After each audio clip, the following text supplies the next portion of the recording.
Hello, hello, my fellow geeks. You are now listening to the quarter century episode of the Indian AvGeek. We have made it to 25 weeks. As the title of the show suggests, this week we are deep diving into probably one of the most exciting narrow body aircraft in a long time, the Airbus A321 XLR. And to talk about it, I have a man who's been talking about it quite a bit. I have the founder of AnalyticFlying.com, Evan. He started Analytic Flying in 2023 to have a direct platform for engagement with fellow AV geeks without the constraints of forums and social media. As you will hear from his lovely accent soon, he is originally from South Africa, but now works in Australia as an economist focusing on airlines and the broader aviation sector. Evan, welcome to the Indian AvGeek. Very happy to have you. Hi, thank you. Pleasure to be here. Let's get right into it, Evan. You have written a lot about the Airbus A321 XLR. Is the aircraft a misunderstood aircraft, or has it been marketed as such? What do you think? I think it's a really cool question, an interesting question, and I suppose I've described it as being misunderstood, but that maybe is a little bit of poetic license to be provocative.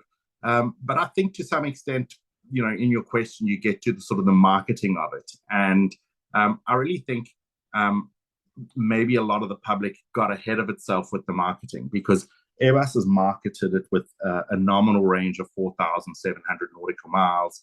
I think even earlier they had spoken up getting close to 5,000 nautical miles. And everyone's got that stuck in their head. And so they've convinced themselves that, every airline must now be flying this on a 4,700 nautical mile mission. And that's the benchmark. And I think that, that's where we sort of get this misunderstood part, that the aircraft's use case to every airline, firstly, is different. But that the use case isn't about 4,700. It's up to 4,700. And that use case for any airline is starting where the other aircraft in its fleet that they might be wanting to have on that mission in terms of size maybe are becoming less capable or hitting their sort of envelope in a way. And so instead of looking at it from 4,700 nautical miles, we should be looking at it as where that envelope starts rather than where it ends. And I think that's the where it often gets misunderstood is that people want to get excited about the capability of the aircraft before looking at what the use cases might be. But secondly, I think that 4,700 number is also a little bit overstated now.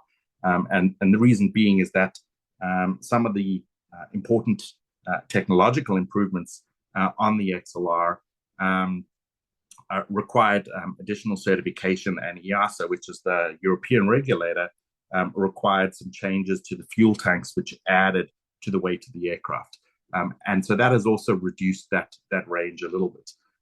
But when we really want to get into understanding the range of the aircraft, we really need to look at sort of the nuts and bolts of its capabilities. And what we start seeing is that the capabilities of the aircraft certainly could fly up to 4,700 nautical miles, but what are the trade-offs that it gives for that? And there are a lot of trade-offs. And so, if we look at the A321 XLR and we take the sort of the typical type of flight planning from it, and we say, right, what is the maximum fuel that aircraft can carry, which is, with the additional fuel tanks is about 31.9 tons of fuel. And when we look then at the maximum takeoff weight of the aircraft and the empty weight of the aircraft, and then estimate from that, if it was carrying its full fuel load of 31.9 tons, what's its payload going to be? And that payload is then going to be somewhere between 15 tons and 19 tons, depending on the exact specifications that the airline chooses. But a 15 to 19 ton payload is not a very big payload for what the aircraft can actually carry. which is a maximum payload of about 25.5 tons. And so we can quite clearly see then that if we're carrying its maximum fuel capacity, that payload is significantly lower than what it's capable of carrying. And what that is telling us really is that we have to trade off a lot of payload to be able to get that additional distance to get it up to 4,700 nautical miles. And so some airlines might want to do that. Some airlines might want to do that on specific routes, but that doesn't mean that that then is a very specific type of mission that then every airline is going to want to utilize.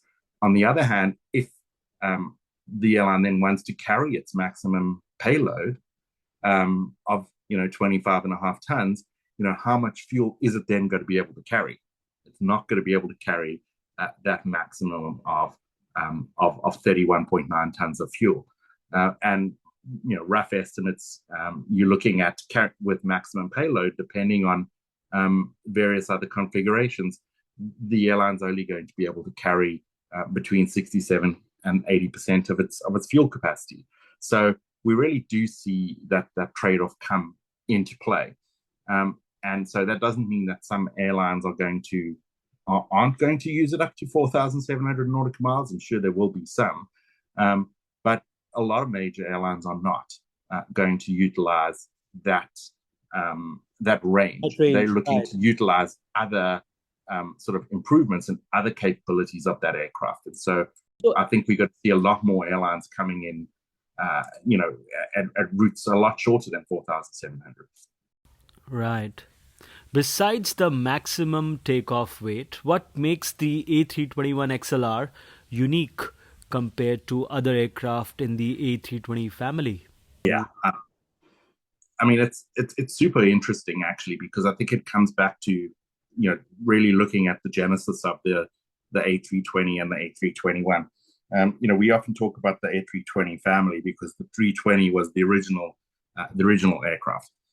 The A319 is a shortened version, and the A321 is a stretched version, a longer version.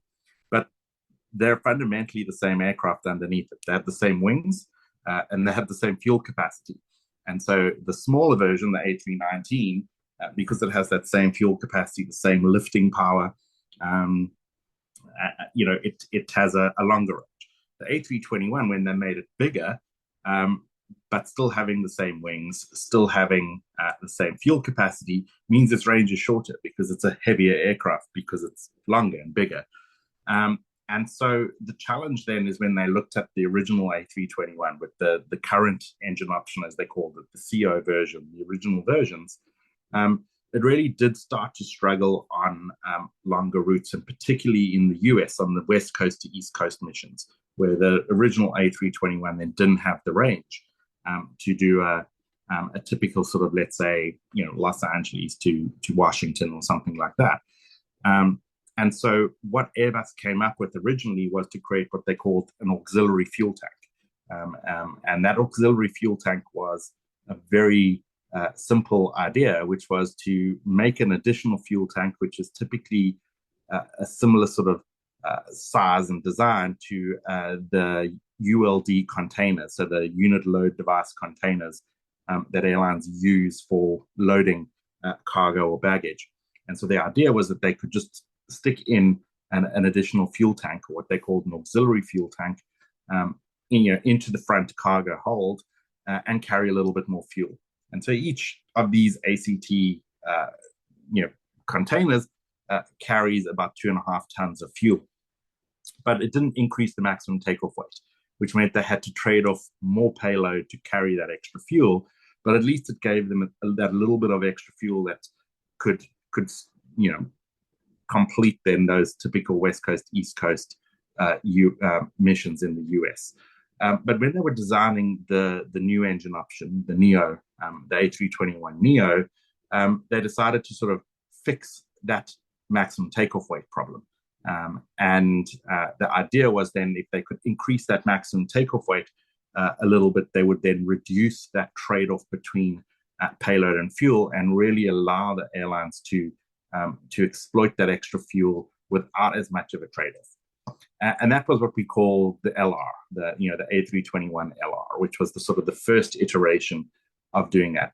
But it was still with those auxiliary fuel tanks, the ACTs. And so an airline could have up to 3 of them. Most would only use 2, but you can have a third. And that then gives you an additional 5 tons or 7.5 tons of fuel. But it also came with an increase in the maximum takeoff weight. So the baseline version of the A321 Neos takeoff weight is 93.5 tons. And they increased on the LR version to 97 tons. So quite a bit of a bump in that maximum takeoff weight to allow that lifting of the fuel.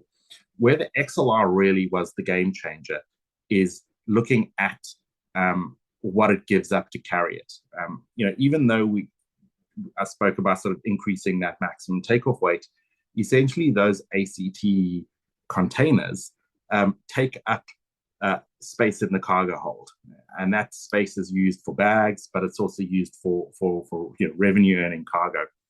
And if we look at an A321, all versions of the A321, they have what they call 10 ULD positions, and these ULD positions are the positions designed for these ULD containers. And the specific container type on the A321 is an LD3-45, or sometimes known as an AKH. It's a very specific size that is optimized to fit in that aircraft, but it can take 10 containers. The challenge is that those ACTs take up a lot of those positions.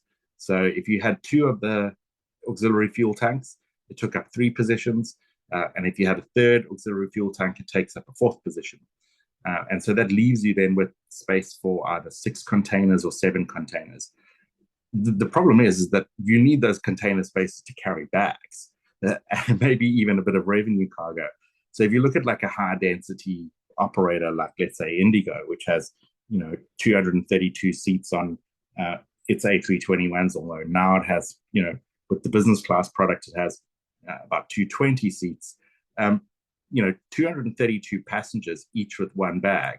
That's going to take up 6 or 7 containers, and so the challenge then was that those container positions that the fuel tanks are taking up is really cutting it fine in terms of your bags that you need to carry, or even revenue cargo.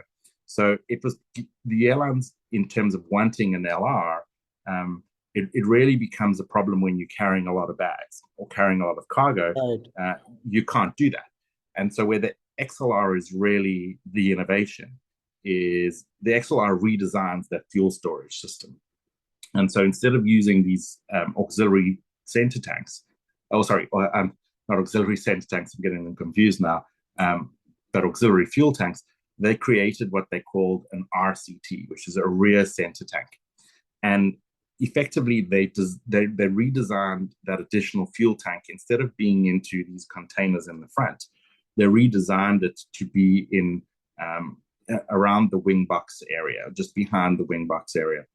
And it's just space that otherwise was maybe a little bit more of a dead space. And the result of it is that volumetrically, it just gives up a lot less space. So the RCT does give up some space, but it only gives up 2 ULD spaces. The difference is that it actually carries more fuel than the LR does with the 3 additional tanks, and it takes up less space. So instead, you're now carrying more fuel, but you only are giving up 2 of these ULD spaces instead of 3 or 4. Right. And so that means like you can now carry those bags, you might be able to carry a little bit more cargo. And at the same time, because they've even increased that fuel capacity further, they've increased the maximum takeoff weight further. So from 97 tons, there's an option on the XLR to take it all the way up to 101 tons, so another 4 tons. And so it really does sort of make up for the LR and the older iterations. To carry fuel, you had a very big opportunity cost, and so it really does reduce that opportunity cost and just make it a lot more of a capable aircraft. Really, it's taking away all those weaknesses that the LR has in terms of wanting to carry more fuel, and it carries that fuel more efficiently with less opportunity cost and even a higher maximum takeoff weight. So you're trading off even less payload. So it's Right. really a perfection, it's an optimization of a number of sort of iterations over time. That's a great segue, Evan. Recently, you wrote a fabulous piece on Indigo's possible XLR routes. There was another piece you had written sometime before that. That was on Qantas and their XLR plans. Plenty of debate online on both, plenty of debate on social on both. For those of our listeners, maybe three of them, who haven't read the piece yet, can you talk about it? Yeah, I really enjoyed doing it. And I think you mentioned that the Qantas, because I think that's where sort of my interest, at least writing on the XLR started. Because I think many people in Australia were almost confused when Qantas sort of, not when they announced that they were getting the XLR, but a few months later when they started releasing details on the cabin configuration. And it became clearly obvious that Qantas had no interest in installing a long-haul product. They were installing a short-haul product on the XLR. And, that's really sort of led me down a rabbit hole of trying to understand the aircraft a little bit more within the context of their fleet planning. And really what Qantas were looking at is they wanting an aircraft that was bigger than their current short-haul sort of mainstay, which is a 737-800. But that was going to then be bigger than that. So that's the A321 or the 737-10. But they wanted, that aircraft then that was going to be able to do East Coast, West Coast runs in Australia, which can be, over 5 hours of flying without payload restrictions. And that really sort of highlighted that the XLR was that, was really around getting those East Coast, West Coast runs without payload restrictions. It wasn't about them wanting 4,700 nautical miles. And I think a few people had sort of bugged me online to look at IndiGo a little bit more and understand what IndiGo might be interested in with the XLR. Because I think a lot of people were saying, you're going to use it to fly to London. Obviously, that's the biggest route for any Indian carrier is the UK. And so what I wanted to try and understand was, what were the sort of performance parameters and operating economics of the XLR within the context of a low-cost carrier like IndiGo, and what would their operating envelope be? And I think I'm a big fan of IndiGo, and primarily because so many other players are coming to the Indian market over the years, and no longer with us. Jet, Sahara, Kingfisher, SpiceJet's had its struggles, but yet IndiGo is the one new entrant that's really found the secret sauce, as I like to call it. And what that is that they keep they keep to what they're good at, which is being a low-cost carrier. I think they're starting to evolve into a hybrid carrier, but they're still a low-cost carrier at the core. And that means that they're not going to be putting out an XLR version with, like 14 lie-flat seats like Iberia. They're still going to look towards keeping their unit costs low. And one way they're going to have to do that is still keep a relatively high density cabin. So I started with looking at, what is flight planning going to be like on the types of routes that people are interested in IndiGo flying, and then looking at how does that fit into the IndiGo business model. So, I started with looking at London, Delhi, London, which is, I think, a route that, any Indian airline is going to want to fly, and trying to sort of understand what is fuel planning and flight planning that will look like on a route like this, and what the scope of it is. And so, I started with looking at Delhi, London at being about just under 4,200 nautical miles, looking at what a typical flying time is going to be, because there are sort of challenges. We can't just take the Great Circle route. We know that there's airspace challenges for example, on that route. Can't overfly Ukraine, for example. So that limits the routing a little bit. And so looking at typical routings estimated how much fuel would be required. And so I thought, 27 tons is probably what they'll need to fly. But in addition to what they'll need to fly, they're going to need fuel for contingencies and for alternate landings, etc.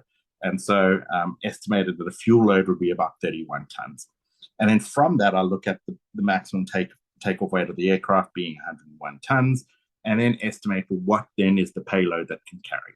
And so, for example, in London, I estimated that they could carry about 20 tons. And then looking, well, how many passengers does 20 tons mean? Well, firstly, it's not passengers; it also includes crew. So we've got to look at that as well. We've got to look at what the baggage weights, for example, are. And a lot of these are moving parts. If you've got a flight today with a lot of men, it's a heavier weight than a lot of women. A lot of adults, it's a heavier weight than a lot of children. And all this comes into route planning. But I worked back then from that 20 tons to estimate what is a typical type of a passenger load that they then could carry if they were flying to London. And I estimate that as coming out at somewhere in the sort of low 170s towards 190 passengers. And so that's an interesting number. So that says, well, yeah, they could make London with 170 passengers. And I'm sure they could. But then we have a look at, well, what is IndiGo's business model? Well, currently on their A321s, they're either carrying 232 passengers or they're carrying 220 passengers on the new business class product. So we then see a big gap between 170 and 220. So does that mean that then IndiGo is going to have to evolve their product if they want to carry that to London? And I think then, that article then gets into a little bit more about the sort of the low cost carrier, full service carrier dynamics and that sort of decision, and really highlighting that it's unlikely that that IndiGo are ever going to go with a low enough cabin density to get 170 passengers. And so that really writes off London from that example. But you were advocating Delhi Frankfurt, right? Yeah. Frankfurt is slightly more realistic, Evan? Yeah, so that's the sort of, I don't want to say that I'm advocating for it, but I think what I sort of highlight is that if we shorten that then routing, and instead of looking at something in the realm of London, which is about just under 4,200 nautical miles, if we looked at something towards Frankfurt, which was 3,300 nautical miles, there it starts to get into something that might be more realistic, 190 to 210 seats. The payload would be about 22 tons, and 22 tons could get us probably closer to 210 seats. So that's sort of within the realm of possibility. I still don't think that that's where they'll go, actually. And that's where it gets interesting, because I think the next part of the article, I sort of looked a little bit more at what they do currently with the current A320s and 321s and look at that gap. And so I looked at then what were the longest routes that they were already operating on the 320s and 321s. And we can clearly see where the limit of the current fleet is. And if you look at the 321, flying something like Delhi, Singapore, which is about 2,200 nautical miles, Hyderabad, Jeddah, Delhi, Hong Kong. These were all sort of around 2,200. I think Delhi, Hong Kong, maybe 2,000, 2,100. And that showed where the envelope of the current fleet is. And if we looked at the A320s, we see longer routes, but we see things like Bangalore, Delhi is about 2,600 nautical miles, and right. Mumbai to Jakarta 2,500, Mumbai to Nairobi 2,500, Bangalore, Mauritius 2,300. So you're starting to see that the current range or the edge of the current A320, 321 fleet is anywhere between 2,200 and 2,500 nautical miles, which is still a lot shorter than the 3,300 to Frankfurt. And so really what I sort of advocate for is that that what we're more likely to see is those XLRs are more likely to start when they first start arriving, to look at that gap between the current fleet and Frankfurt. So anything up to that is within that range. And even what I think is most likely is that a lot of the longer routes on the 320 and 321 Neo might even be replaced by the XLR, because we still got a lot of them are still going to be flying under payload restrictions. So if we look like something like Bali, that's already been flown with some degree of a payload restriction. How much is maybe a little bit more of an open question. Right. And so what I think is more likely is that the XLR is going to start displacing longer routes on the 320, 321. Few days back, IndiGo confirmed that they see their A321 XLRs coming on by the end of the year, by the end of 2025. What kind of hard product do you see IndiGo installing in the XLR? I think that's $1 million question, because that's something that it's difficult to predict. I think we've already seen obviously the new hard product, the new business class hard product for the domestic operations. So the 12 business class recliners and 208 economy seats, as opposed to 232 economy seats. So we've already seen that. But if we're going to see an aircraft that's going to be flying under 3,000 nautical miles, do they need, for example, a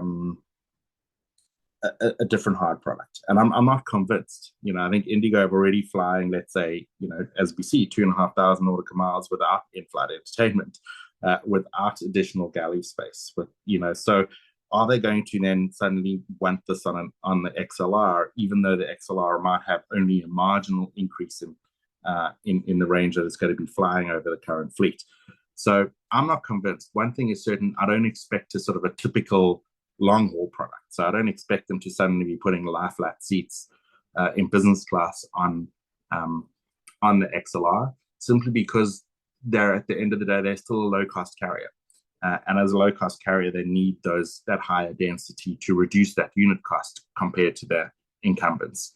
That doesn't mean they won't do that on an A350, but I don't see them doing that on an XLR. So will we have a slightly different product to the current A321s? I think we might. We could see some change in the cabin density, but I don't suddenly think that we're suddenly going to see a lie-flat business product, for example. Right. I think we'll have to wait till the 350 for that. You repeatedly mentioned in the article that XLR is not going to be IndiGo's solution for cracking the European market, but rather profitably operating some existing routes in the Middle East, maybe some routes in North Asia, and of course removing some payload restrictions in some Southeast Asian routes. Frankfurt is a possible exception you mentioned. Do you see that, or maybe a more closer Eastern European destination as IndiGo's gateway to Europe? So I think, there's both the short term and the long term. I think in the longer term, they have 30 A350s on order and some options as well.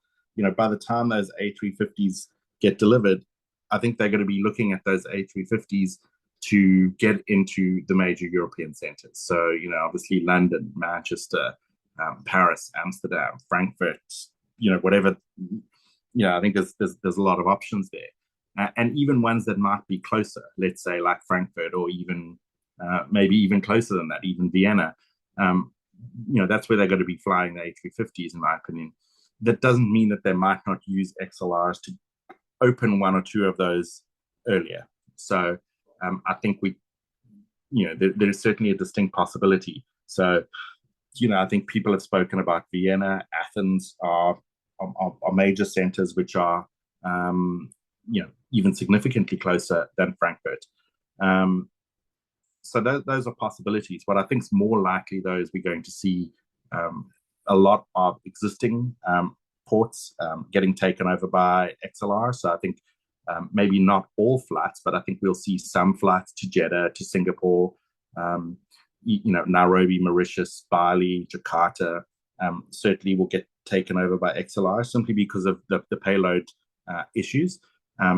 Istanbul, I suppose, over time might revert to the XLR, depending on wet leasing and bilaterals. But I do think we're going to see a lot of new destinations, and there's a lot of new destinations that will get opened up by the XLR that I think are really exciting. I think in Asia, certainly Japan, Korea, on one hand, in the Middle East, for example, Israel is a growing economic and cultural tourism relationships between Israel and India. Other spots in Africa, Uganda, Tanzania, with long connections to India. But yeah, I think at the same time, those secondary cities in Eastern Europe could become interesting hubs. And the way you frame it as a gateway. So, which way does it work? Is it that IndiGo wants to see it as a hub and pump multiple frequencies from India into one, or is it the other way around, that they see their hubs in India, Delhi, Mumbai, as maybe the two bigger ones, and start using the sort of the size advantage that they have on the XLR, being a smaller aircraft, to then hit into those secondary destinations. So I think we certainly could see some of Vienna and Athens I've mentioned as well, but other centers, whether that be Budapest, Prague, Warsaw. When you've got an XLR, and if you're looking to connect it as a one daily flight to let's say to Delhi or Mumbai, 200 passengers is a lot less risky and a lot potentially more viable for a secondary city in Europe than a larger aircraft. So I think we could see a few of those as well. But I wouldn't see Europe as being. I don't think Europe's really where IndiGo are looking to get the most out of the XLR. But I think we'll see a few, yeah.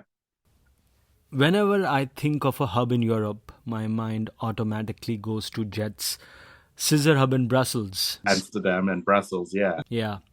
There were so many possibilities, and those guys were so ahead of their time. But nonetheless, let's stick to the narrow body for now. I'm sure there are some XLRs on order for Air India as well, amongst those 210 A321 Neos on order.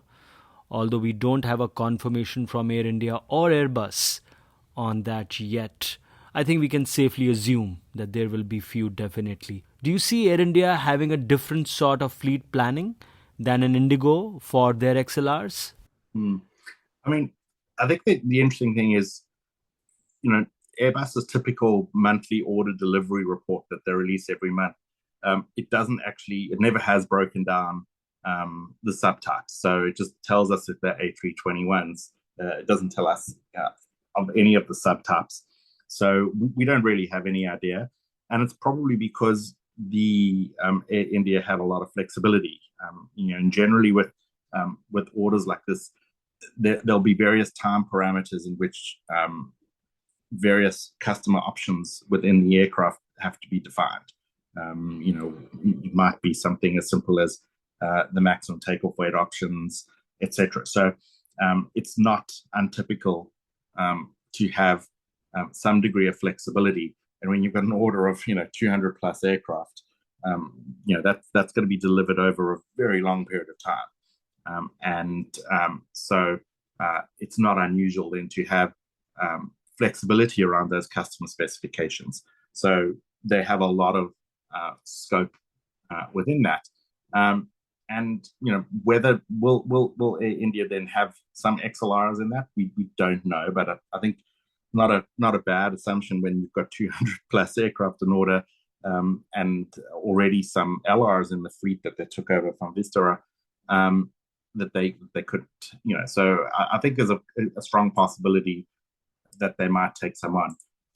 But I think what's really important is it's a very different aircraft potentially for Air India compared to IndiGo. Because Air India is still a full service carrier. And when we look even at the Air India LR version, at least the ones that they took over from Vistara, they've got 188 seats on there, which is a lot smaller a number compared to what IndiGo have got on their 321s, 220 or 232 seats. And that really shows that it's a different model, a different business model with them. And that difference in passengers, 30, 40 difference in passengers very much does change the capability of the aircraft. which means that Air India are going to be able to fly any one of their, A321s that otherwise has the same fuel tank setup. It's going to be able to fly them longer, and which is why IndiGo needs the XLR, because it needs the XLR to be more capable, because they're flying with a denser cabin product. And so that's the one side of it. The other side of it is that Air India have got a very big and now growing and diverse wide-body fleet. So they've also already got some of the large wide bodies, but they've also got small wide bodies, the 787-8, which is obviously a big mainstay of the fleet. And so it's, where would the XLR fit in for Air India? It doesn't need necessarily a big narrow body to cover long haul routes, because it's got the 787-8, and on the other hand, doesn't need to get more range out of the 321. For example, IndiGo are going to struggle with a 321 to Mauritius, but because they're having 30 seats or 40 seats less on the aircraft, Air India are then sending their LRs to Mauritius and doing just fine. So because of that cabin density, it's a different sort of aircraft. So does Air India need the XLR? I don't think it needs it in the same way as maybe IndiGo needs it. But at the same time, with the fleet that they have in terms of the size, it's not a significant,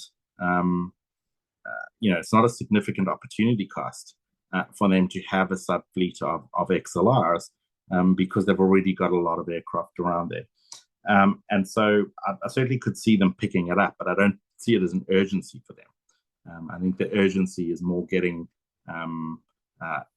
deliveries of wide-body aircraft, and getting that big order book that they've got flowing in, and integrated into the fleet.